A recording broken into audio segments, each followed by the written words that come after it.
Been wanting to do a review of the Mini14 for a while now.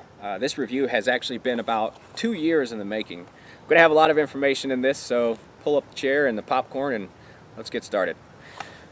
This is the Ruger Mini14 Ranch Tactical model. This is the 16¼ inch barrel with threaded with a little cage on there. It's not actually a brake or anything like that, it's just a little flash suppressor. Chamber to shoot 5.56 and 2.23 are the newer Mini14s. If you are looking into a Ruger Mini14 and this is your first video, be sure to check out a bunch of other videos as well. The Ruger Mini14 has been plagued with some accuracy issues, however has been extremely reliable. And that has drawn, as well as the aesthetics of the rifle, that has drawn a lot of people to the Ruger Mini14. As you can see here, it has a rotating bolt design, much like the M1 Garands and the M14s.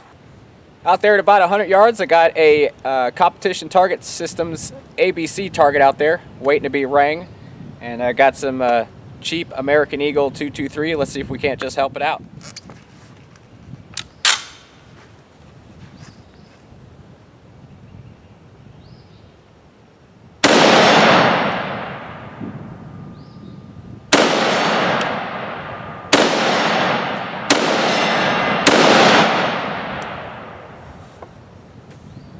That's pretty easy.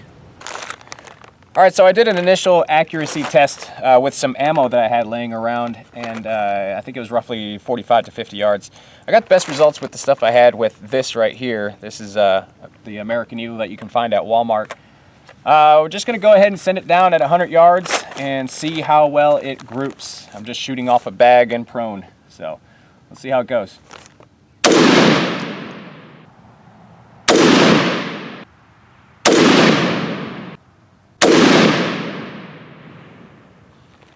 All right, let's go take a look at that. All right, here is the American Eagle, the stuff that I bought from Walmart. And you can see that is about a 6-inch spread there. If you don't count this flyer, that looks pretty decent at 100 yards. That's about 3 inches right there.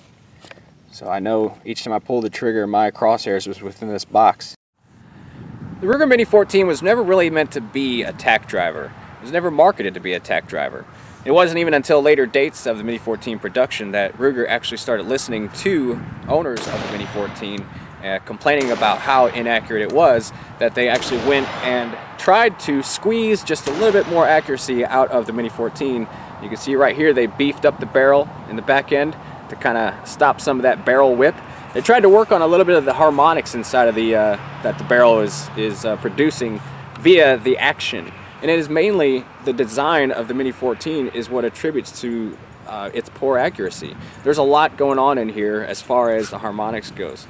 You got this giant operating rod swinging back and forth and smacking up against the rear of the receiver and back up into the barrel area right here.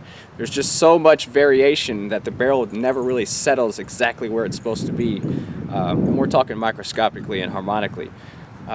So it's just the design of the actual Mini14 that contributes to just how poor the accuracy is.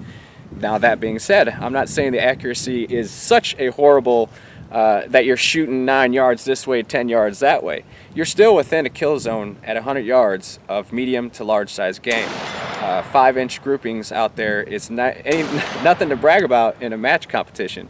However, if you're hunting at 100 yards, you're still looking at, you know, a kill shot out there. And again, out there at 100 yards with that ABC target out there, no problems at all. And that was just using iron sights. That's not even honing in and trying to see where I'm shooting.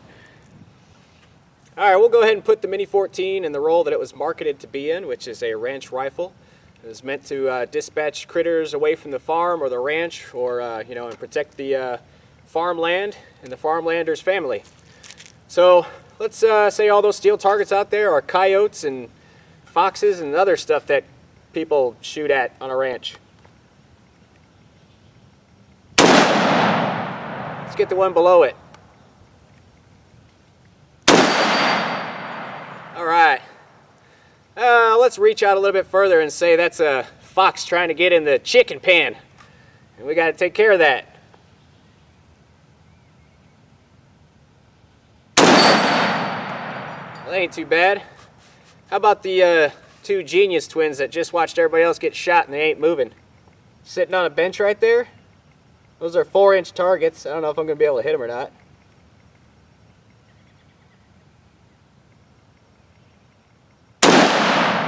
Ah, I got one. Let's get the other one. Captain Obvious over there. His buddy just got shot and he's not even moving. Ah! Let's try for that again.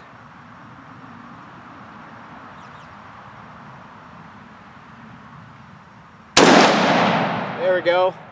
Except I think I hit the whole board. Alright, what about that big circle target to the right? Totally squeezed that. Oh, looks like I'm out. Got to reload.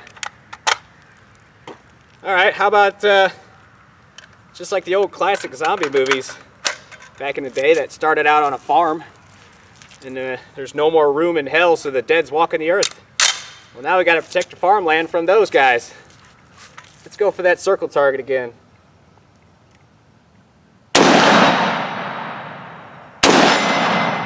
Not bad. How about that big zombie all the way back there?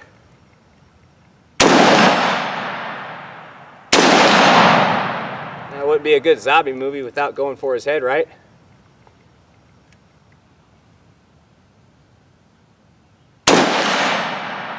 That's more like it. What about his little baby friend right next to him? That's a 4-inch target at 100 yards. And I kind of suck at shooting. Let's see what happens.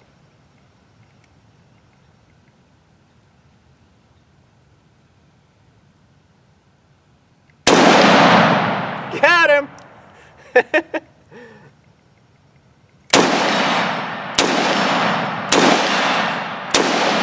I squeezed that one off. And we're out. Man, I'll tell you what, that was kind of fun. But we didn't do too bad out there defending the farmland with the Mini14 as it was marketed to be. It's definitely not a match gun, that's for sure. But it'd definitely get out there and dispatch whatever you need it to at 100 yards, that's for sure.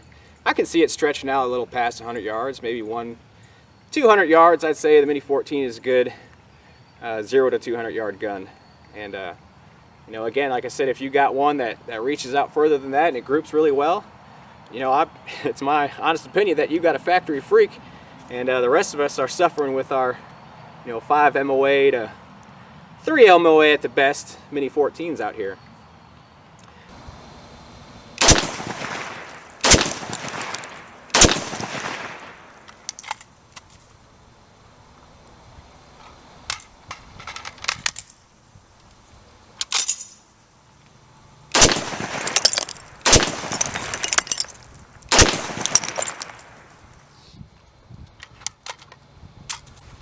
You know, it's pretty much guaranteed that if you browse around YouTube and check out the Mini14 videos, scroll down to the comments section. There's always going to be about 30 guys that say, there's no point in getting a Mini14 because my AR-15 does this, that, and the other. Well, you know, there's some truth to that, but however, that's an AR-15 and it's not a Mini14. People add guns to their collections because they like them. And that's everything from surplus guns that group like crap to Mini14s that group like crap. And I'm not bashing the Mini14, but you know, you need to accept it for what it is and what it does. So if you can, and I'm sure that if you roll down to the comment section of this video here, you'll probably find those same guys just bashing the crap out of the Mini14.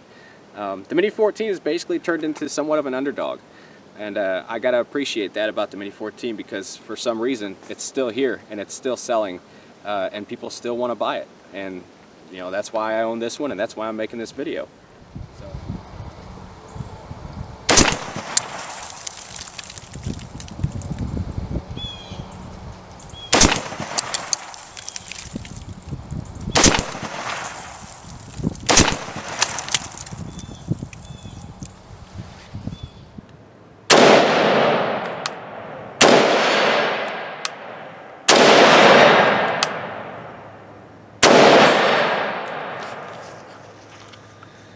Alright guys, if you appreciate this video, feel free to give me a little like down there.